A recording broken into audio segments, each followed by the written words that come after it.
This episode of the Dark Volumes brings us a story published in 1934 in The Fantasy Fan. It was written by H.P. Lovecraft and eventually turned into a 1986 cult classic horror movie. This is From Beyond.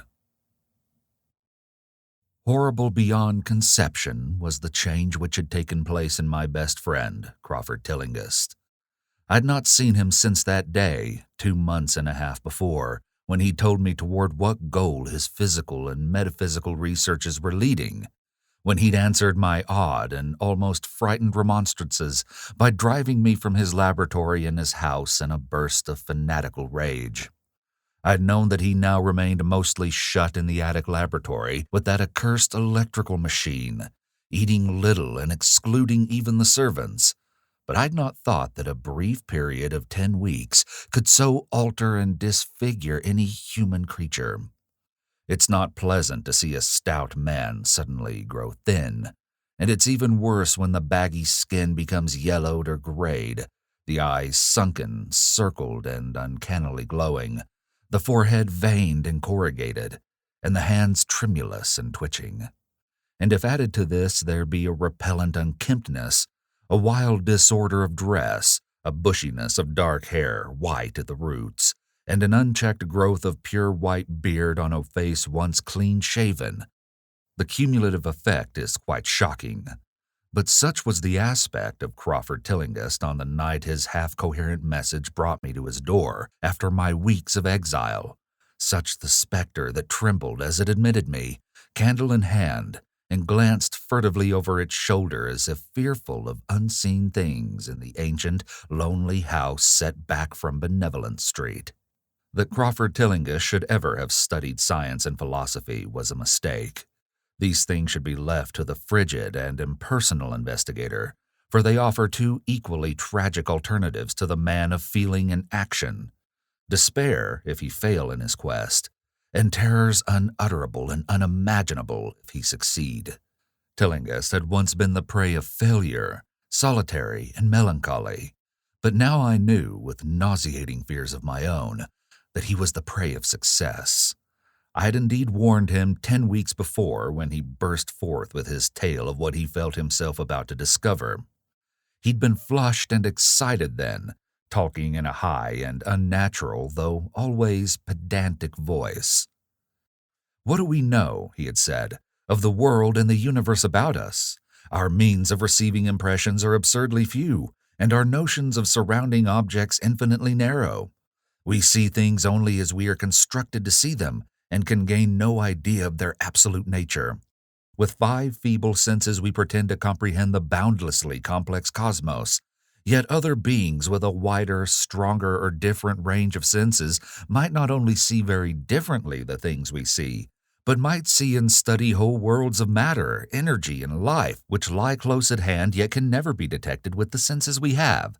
I've always believed that such strange, inaccessible worlds exist at our very elbows, and now I believe I have found a way to break down the barriers.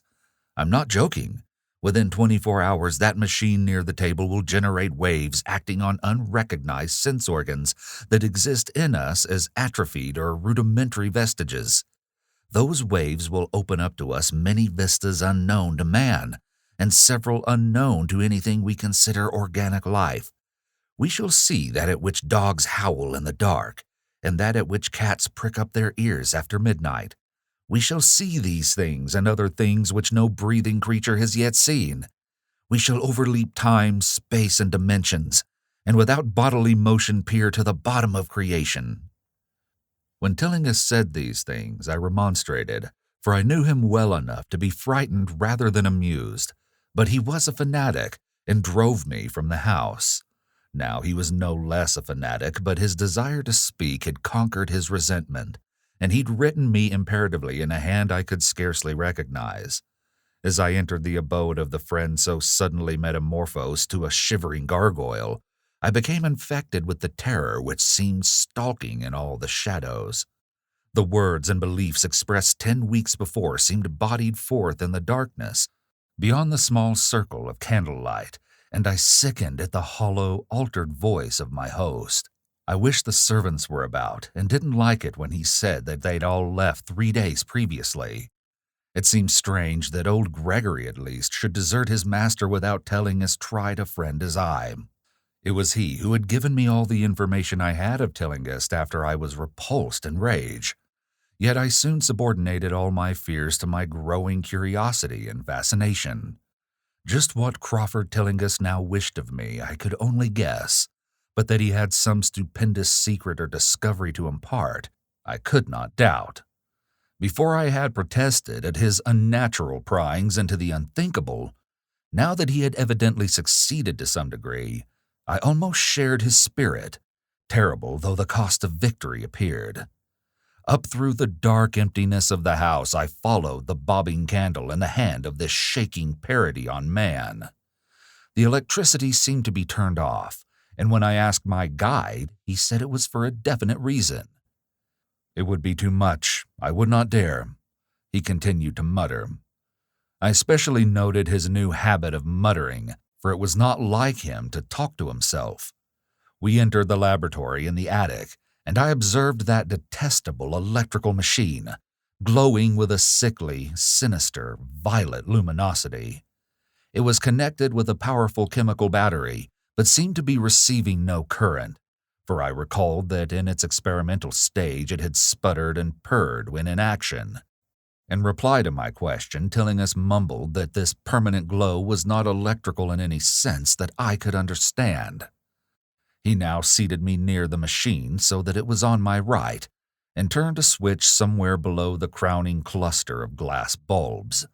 The usual sputtering began, turned to a whine, and terminated in a drone so soft as to suggest a return to silence.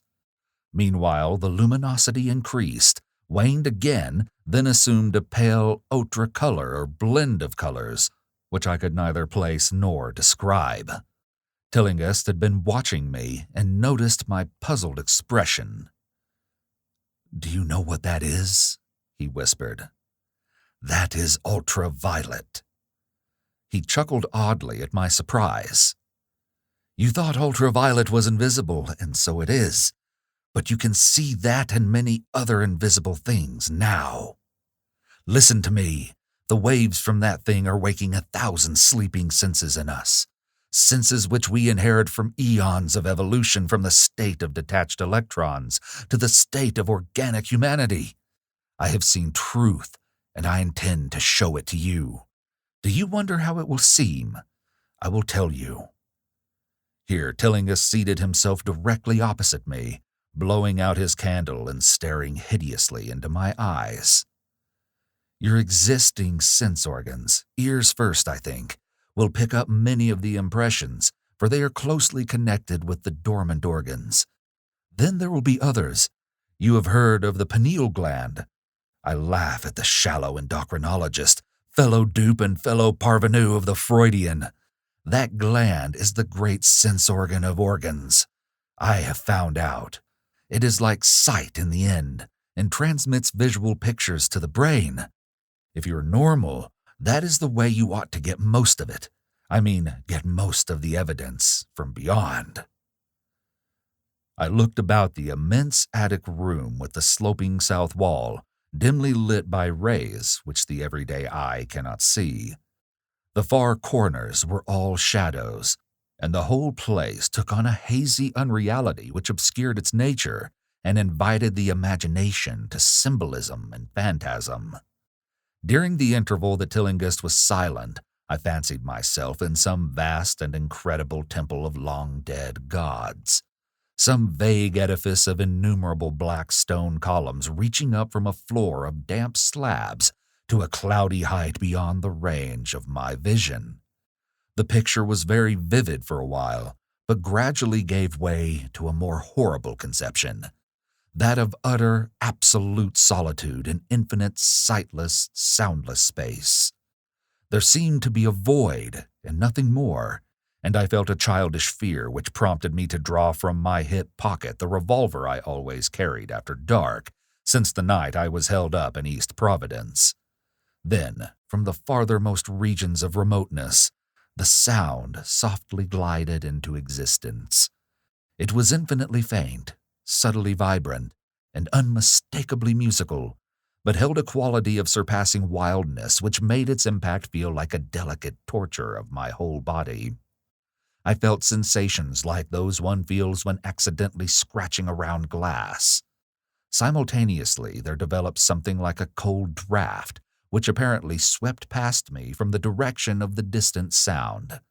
As I waited breathlessly, I perceived that both sound and wind were increasing, the effect being to give me an odd notion of myself as tied to a pair of rails in the path of a gigantic approaching locomotive. I began to speak to Tillinghast, and as I did so all the unusual impressions abruptly vanished. I saw only the man, the glowing machine, and the dim apartment. Tillinghast was grinning repulsively at the revolver which I had almost unconsciously drawn, but from his expression I was sure he had seen and heard as much as I, if not a great deal more. I whispered what I had experienced, and he bade me to remain as quiet and receptive as possible. "Don't move," he cautioned, "for in these rays we are able to be seen as well as to see. I told you the servants left, but I didn't tell you how. It was that thick-witted housekeeper. She turned on the lights downstairs after I warned her not to, and the wires picked up sympathetic vibrations. It must have been frightful. I could hear the screams up here in spite of all I was seeing and hearing from another direction. And later it was rather awful to find those empty heaps of clothes around the house. Mrs. Updike's clothes were close to the front hall switch. That's how I know she did it. It got them all, but so long as we don't move, we're fairly safe. Remember, we're dealing with a hideous world in which we are practically helpless. Keep still." The combined shock of the revelation and of the abrupt command gave me a kind of paralysis, and in my terror my mind again opened to the expressions coming from what Tillinghast called beyond. I was now in a vortex of sound and motion, with confused pictures before my eyes. I saw the blurred outlines of the room, but from some point in space there seemed to be pouring a seething column of unrecognizable shapes or clouds, penetrating the solid roof at a point ahead and to the right of me. Then I glimpsed the temple-like effect again, but this time the pillars reached up and into an aerial ocean of light, which sent down one blinding beam along the path of the cloudy column I had seen before. After that, the scene was almost wholly kaleidoscopic, and in the jumble of sights, sounds, and unidentified sense impressions, I felt that I was about to dissolve, or in some way lose the solid form. One definite flash I shall always remember. I seemed for an instant to behold a patch of strange night sky filled with shining, revolving spheres, and as it receded, I saw that the glowing suns formed a constellation or galaxy of settled shape, this shape being the distorted face of Crawford Tillinghast. At another time I felt the huge animate thing brushing past me and occasionally walking or drifting through my supposedly solid body, and thought I saw Tillinghast look at them as though his better-trained senses could catch them visually. I recalled what he'd said of the pineal gland, and wondered what he saw with his preternatural eye. Suddenly I myself became possessed of a kind of augmented sight. Over and above the luminous and shadowy chaos arose a picture which, though vague, held the elements of consistency and permanence. It was indeed somewhat familiar, for the unusual part was superimposed upon the usual terrestrial scene, much as a cinema view may be thrown upon the painted curtain of a theater. I saw the attic laboratory, the electrical machine, and the unsightly form of Tillinghast opposite me. But of all the space unoccupied by familiar material objects, not one particle was vacant. Indescribable shapes, both alive and otherwise, were mixed in disgusting disarray, and close to every known thing were whole worlds of alien, unknown entities. It likewise seemed that all the known things entered into the composition of other unknown things, and vice versa. Foremost among the living objects were great, inky, jellyish monstrosities, which flabbily quivered in harmony with the vibrations from the machine. They were present in loathsome profusion, and I saw to my horror that they overlapped, that they were semi-fluid and capable of passing through one another and through what we know as solids. These things were never still, but seemed ever floating about with some malignant purpose. Sometimes they appeared to devour one another, the attacker launching itself at its victim and instantaneously obliterating the latter from sight. Shudderingly, I felt that I knew what had obliterated the unfortunate servants, and could not exclude the things from my mind as I strove to observe other properties of the newly visible world that lies unseen around us.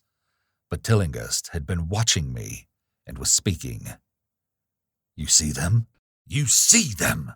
You see the things that float and flop about you and through you every moment of your life. You see the creatures that form what men call the pure air and the blue sky. Have I not succeeded in breaking down the barrier? Have I not shown you worlds that no other living men have seen?" I heard him scream through the horrible chaos, and looked at the wild face thrust so offensively close to mine. His eyes were pits of flame, and they glared at me with what I now saw was overwhelming hatred. The machine droned detestably. "You think those floundering things wiped out the servants? Fool, they're harmless. But the servants are gone, aren't they? You tried to stop me. You discouraged me when I needed every drop of encouragement I could get.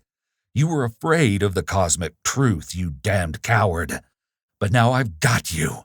What swept up the servants? What made them scream so loud? Don't know, eh? You'll know soon enough. Look at me. Listen to what I say. Do you suppose there are really any such things as time and magnitude? Do you fancy there are such things as form or matter? I tell you, I have struck depths that your little brain can't picture. I've seen beyond the bounds of infinity and drawn down demons from the stars. I have harnessed the shadows that stride from world to world to sow death and madness. Space belongs to me, do you hear? Things are hunting me now, the things that devour and dissolve, but I know how to elude them. It is you they will get, as they got the servants. Stirring, dear sir? I told you it was dangerous to move.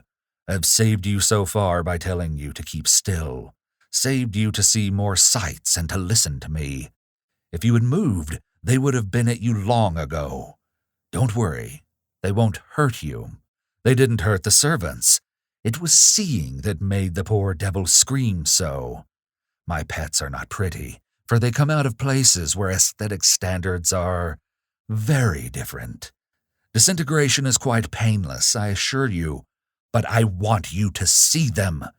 I almost saw them, but I knew how to stop. You're not curious. I always knew you were no scientist. Trembling, eh? Trembling with anxiety to see the ultimate things I have discovered. Why don't you move then? Tired? Well, don't worry, my friend, for they're coming. Look, look, curse you, look. It's just over your left shoulder. What remains to be told is very brief and may be familiar to you from the newspaper accounts.